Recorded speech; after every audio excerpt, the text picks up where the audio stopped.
कमिसना बेरायगोन हारसाफ्रा बुंगोन जों हाबा बर'फ्रा बुंगोन जों हाबगोन ट्राइबेलफ्रा बुंगोन जों हाबगोन दा बे खाथियाव जों थानाय जायफोर ट्राइबेल मानसिफोर बिसोरजों सिगां नङामोनब्लाबो दायो जाफा लोंफाखौ एसे बारायनांसिगोन मानोना गाबोन समफोर कमिसना फैयोबा बिसोरबो हाजोनियानो जा गाहायनियानो जा जोंबो हाबगोन होननानै जाहाथे लिरनानै होयो आरो बिसोर लिरथाराबा बिसोरनि मुङाव जोंनो लिरना होनांगोन नङा होमबा बेबायदियाबो जायो 2008 मायथाइयाव जोंखौ बांगाल बुथारग्रा होननानै फोरमान होनो नागिरदोंमोन जोङो बेसेबांबा मेम'रेन्डाम हरदों गोजौआव बिसोरनि मुङाव थांनानै घटनायानो उल्था जाहैनायसै मुलुगाव मोनसे खोथा सोलिगासिनो दङ जो दिखता है वो बिकता है मानसिफ्रा नागिर बायनो थाङा नोंनि न'आव दाउ दोङो ना अमा दोङो गामियाव दाबो सोलियो नाथाय दायो मार्केटाव एडभार्टाइजजोंसो बायो जिनिसफोरखौ ओंखायनो जोङो बे खोथाफोरखौ जाहाथे गोसोआव लाखियो ओंखायनो नैबे समाव बे कमिसना फैगोन गामि दानगोन गामि सोगोन बे थांबाय थागोन बेखौ लानानै बारा होंगो दोंगो जानो नाङा आरो गावजों गाव माबा साननाय दोङोबा बेखौ बन्द खालामदो मोनसे हारिनि जांख्रिथाया सोमावसारनाया 500 बोसोरबो जानो हानाय जाय हारिया बेखौ नागारगोन बे उदांस्रिखौनो जानो हानाय नङा स्पेन होननाय हादोरा 500-600 बोसोर सोमावसारदों इजराइलनि सोमावसारनाया दाबो जोबाखै इन्डियायावनो गोबां मानसिफोर दङ बिसोरनि सोमावसारनाया दाबो जोबाखै जोंनालाय बोरै जोबनो पलिटिकल डिमान्डनि सोमावसारनाया जोबोबा इडुकेसननि रिभलिउसन जागोन इकनमिक रिभलिउसन जागोन समाज दानायनि जांख्रिथाय जागोन जौगानायनि जांख्रिथाय जागोन बे गासैबो जांख्रिथाया थांबाय थागोन मोनसे लामायाव आरो नोंथांमोना मोनसे खोथाखौ गोसोआव लाखि जाय हारिया जांख्रिखांनो रोंगो सोमावसारनो रोंगो बे हारियासो मुलुगाव थांना थानायनि थाखाय सानफ्रोमबो जग्य जायो जाय सोमावसारनो हाया बियो अजग्य जायो ओंखायनो सोमावसारनायखौ जोंनि गोरबोआव रिभलिउसनखौ जोंनि गोरबोआव सोनानै ला रिभलिउसन माने अर नङा बियो रिभलिउसना बियो मा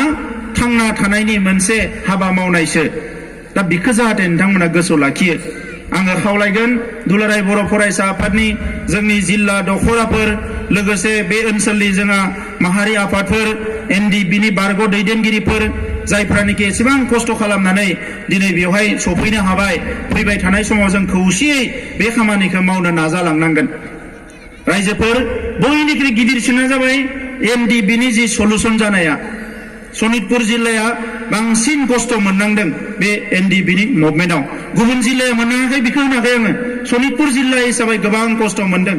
माइरं लांबाथाय गारना होयोमोन बे जोंहा बाटासिपुरथिंजाय मालाबा आइजोफ्राबो मालाबा खस्थ' मोननांदों बहाबा माबा मोनसे जाथाय जाबाय बिराद गाज्रि बुग्लि जाबाय जेला जानांबाय दिनै गासिबो जेलाव बेसेबांबा बुरजा मानसि दङ जोंहा ओरैनो जों मोनाखै बेखौ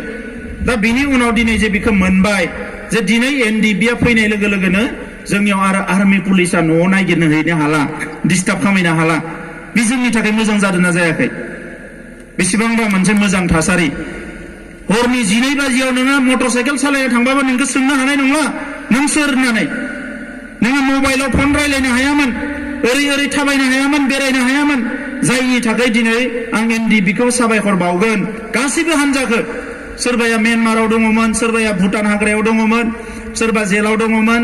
दिनै बोरै जोङो मोनसे फर्मुला आं बुंनो सानाखिसै बानायनानै जोङो मोनसे सागानखौ होनानै जोंनि जेंनाखौ फोजोबबाय नाथाय एखे सिलाय लाग्राफ्रा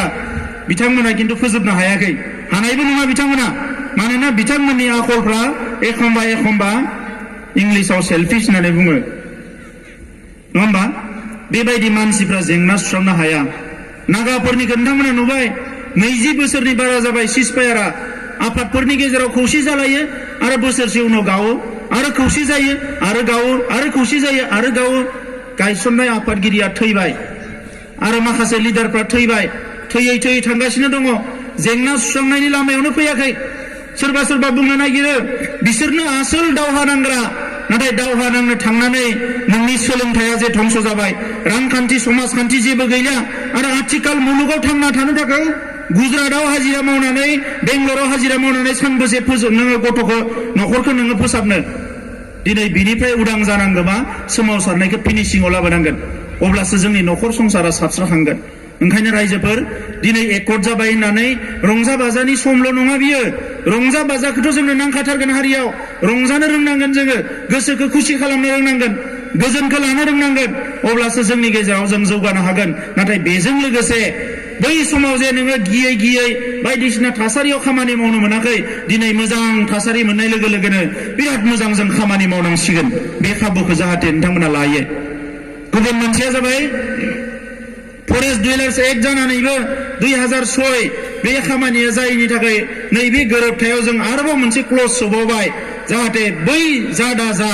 जोंनि गोरोबथानि मोनसे क्लजखौ लानानैनो हा हुनि खामानिया जाजोबो बिनि थाखाय मोनसे जों आरो क्लज दाबावबाय नैबे एकर्डआव मा दङ सिगांनि बिटिसि एकर्डआव रिभिउ खालामग्राया मोनसेल' कमिटिमोन नाथाय नैबेयाव मोनथाम कमिटि जाबाय माबा मोनसे खामानि जायाबा मन्त्रि लेभेलावबो कमिटि दङ दिल्लीनि मानसिखौ लानानैबो कमिटि दङ मोननै मोनथाम कमिटि दङ बे खामानिखौ थाबैनो मावनो थाखाय आरोबाव मोनसे मोजां बाथ्राया जाहैबाय मा बे एकर्डनि उनाव प्राइम मिनिस्टारा फैना दाख्लै गावनो बुंना थांबाय बियो माने बिराद मोजां एकर्ड जादों पार्लियामेन्टनियाव जेला सेसन जायो 3 घन्टा लेक्सार होदों जोंनि गोरोबथाखौ लानानै प्राइम मिनिस्टारा राष्ट्रपतिनि भाषणाव ओंखारबाय आसामनि चिफ मिनिस्टार आरो हिमन्त बिश्व शर्मानिबो सागान दङ बेवहाय रावबो खारनो हाया बेवहाय रायजोफोर गासैखौबो स्ट्रेटेजिक बोनजोबनाय जादों ओंखायनो बे मोनसे नेशनेल कमिटमेन्ट बे रावबो खारनो हाया रायलायनायाव जों बिराद गुरै रायलायदों नाथाय खामानिखौ नाथाय गुरै मावाखै जोङो बयखौबो बोनजोबदों जोङो ओंखायनो बे एकर्डखौ जे इमप्लिमेन्ट खालामनांगोन बे रोखा दा बेनिखायनो रायजोफोर आं बेखिनि खोथाखौनो बुंबाय